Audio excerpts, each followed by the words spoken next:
Hi, so this is part two of the video log that talks about Louise McKinney Park and partnerships, community partnerships.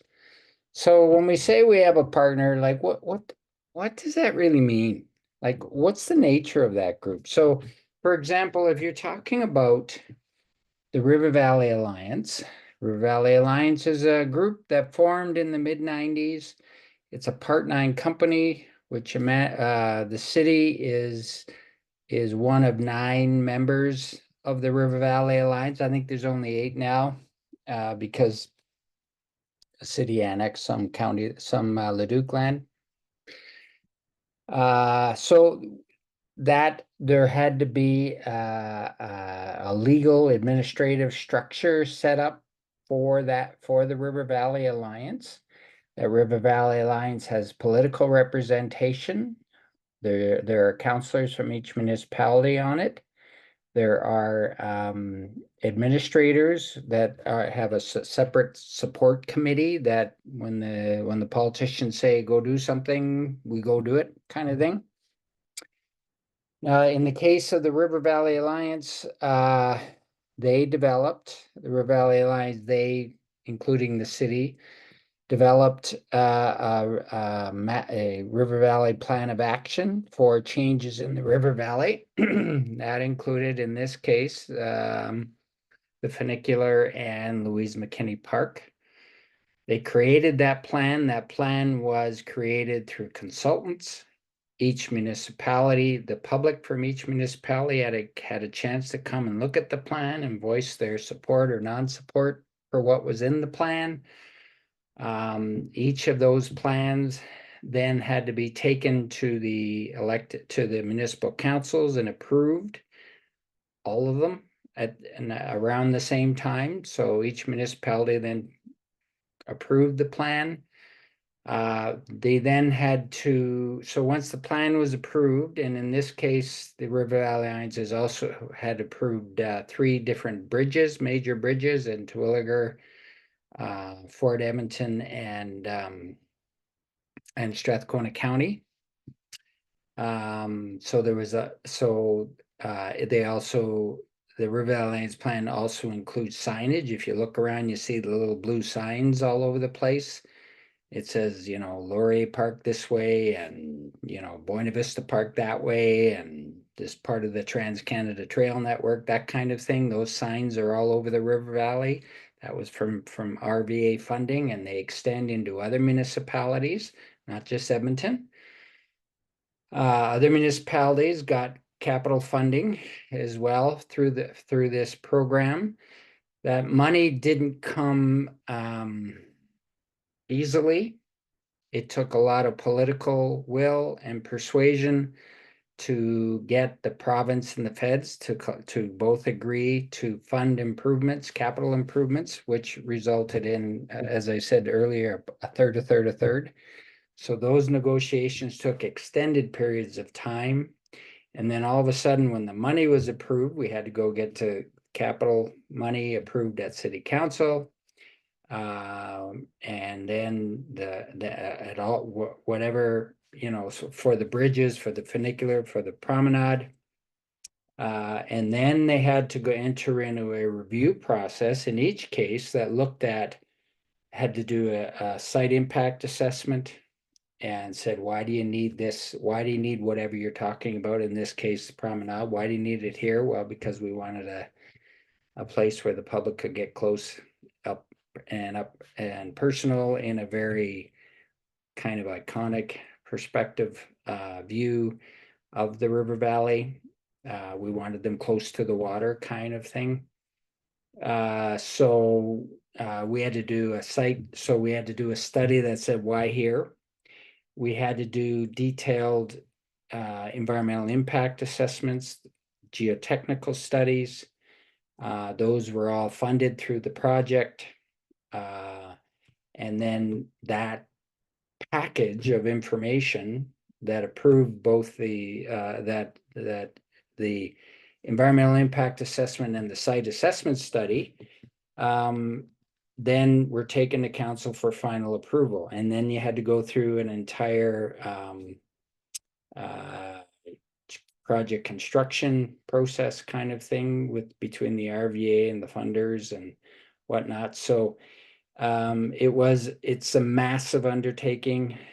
The RVA is one group that does this, and they have multiple sites that they are helping develop in the River Valley from Fort Saskatchewan to Devon. So there's an enormous amount of people have had input into how this particular Louise Promenade would get here.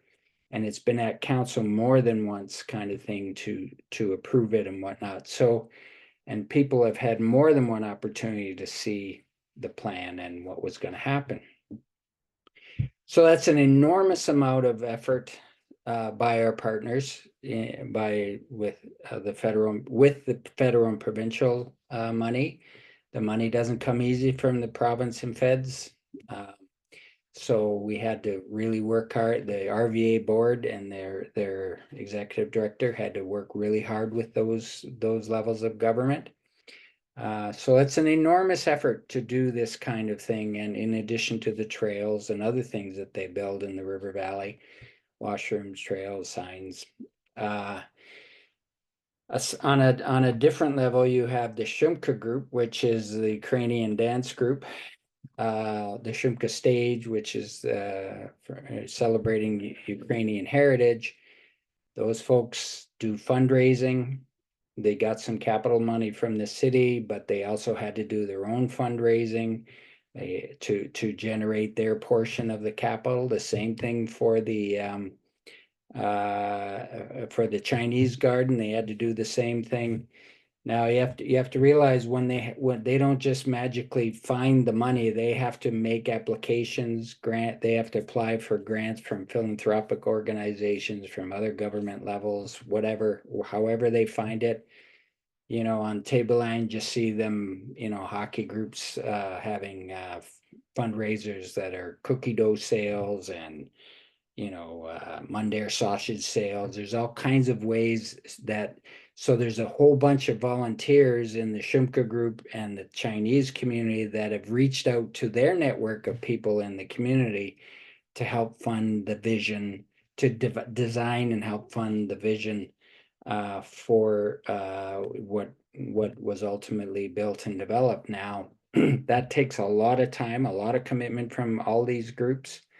So when I talk about partners, they are truly partners. You have to develop working relationships with them to gain their trust and gain their willingness to work with you, and to step through a community process. The Shumka stage and the Chinese garden would have also had to do the same EIA, geotechnical, and site selection studies. Site selection study reviewed by council.